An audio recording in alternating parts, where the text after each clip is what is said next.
Hello. Today we're talking about one of the common interview questions many interviewees are afraid of, and that's how much do you expect to get paid to do the job, or what are your salary expectations? So the first thing I do is I tell anyone, who's looking to answer that question or is faced with that question to make sure you've done your market research.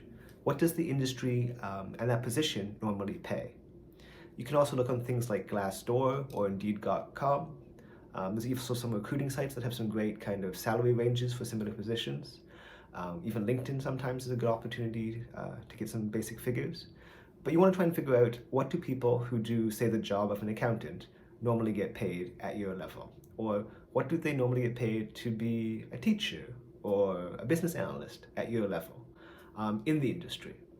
You can also look around at these places like Glassdoor, for example, has some great reviews. They can tell you kind of what people are getting paid currently at that company. And it can kind of give you an idea of what the budget for someone hiring for your position might have, so that you don't price yourself out of the job. So if more people in that position are getting paid 40 to 50,000, you're not going to tell the recruiter that you want 100,000, right? Because that wouldn't be realistic.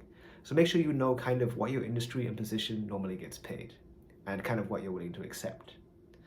I also tell people in the first interview, generally this interview question won't be asked. Usually it's in the second, third, or further interviews within the process, because you want to kind of know what your duties and responsibilities are before you tell them how much you're expected to get paid. And so if they ask you in the very first interview, you can kind of hedge a little bit and go, well, I would really like to understand more about what the duties and responsibilities are of this role first before I kind of commit to a number. But if they really pressure you on it, sometimes they'll really want to answer because they want to see if it falls within their budget at the very first interview. Maybe you'll have to give an answer. So in those situations, the first thing I recommend you can do is you can give a range, right? So you can tell them, maybe 45,000 to 55,000, which is a range of 10,000. Usually I recommend you don't have a range bigger than 10,000, as a range between, say, 40,000 to 100,000 is just too broad and doesn't help the HR person decide if it fits within their budget. And also, if you give a range that big, people often hear the lowest number, and that's the first number they hear in their mind. It's like when you're trying to buy something, if you say $4 to $10, most people will hear $4. So make sure that your range are tight and something you're willing to accept at the low end or the high end.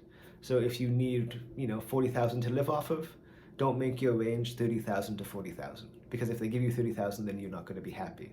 Next, make sure that you're focusing on what is your current salary if you have one, and use kind of that as a baseline, right? So if your current job you make 40,000, maybe you'd be okay with 50,000. If you can't use your base salary, because say maybe your industry is underpaying people who do your role or overpaying people who do your role, then you might have to also take that into consideration as well. But generally companies, especially the larger companies, all follow HR statistics and research and pay what the industry standard is. So they're not going to be, screwing you over by paying you something super low.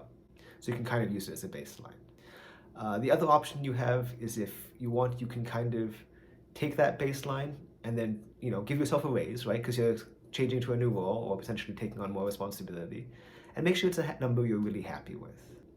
Finally, you also can leave room for negotiation. So yes, you may only get 45,000, but maybe you can work remotely now, especially in these trying times when we're just coming out of COVID. Or maybe, it comes with 3 weeks vacation as opposed to 2 weeks vacation base. So some of these benefits also are great value as well that may not be directly tangible, such as getting paid in real money. Just a quick list of some things not to say in these kind of interviews or when answering this question is, don't price yourself out of the job. So if you're an entry-level, say, business analyst that normally pays 50,000, when asked what your salary expectations are, don't say 90,000, 100,000, because it's just way too high and you're never going to get the position. Make sure that you let them know that you're open to being negotiated, and you're open to hearing what they have to offer as well. If possible, also try avoiding setting a set amount. I find it's better to use a range than maybe a single digit like 100,000. It's better, in my opinion, to go maybe 95 to 100,000. It gives them a little bit of playroom and flexibility.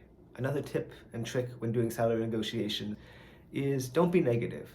Even if they offer you some figure that seems really low and really insulting, like it's a $70,000 position normally and they offer you 50, then to be like, thank you very much for that offer. Is there any room for negotiation or, any extra benefits?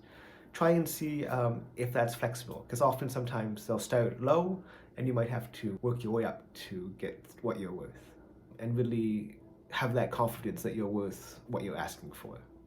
So if you found these tips and tricks helpful, please go to my website below in the link or in my bio, and feel free to sign up, where I've laid out some more great videos on how you can really knock that interview out of the park and get your dream job.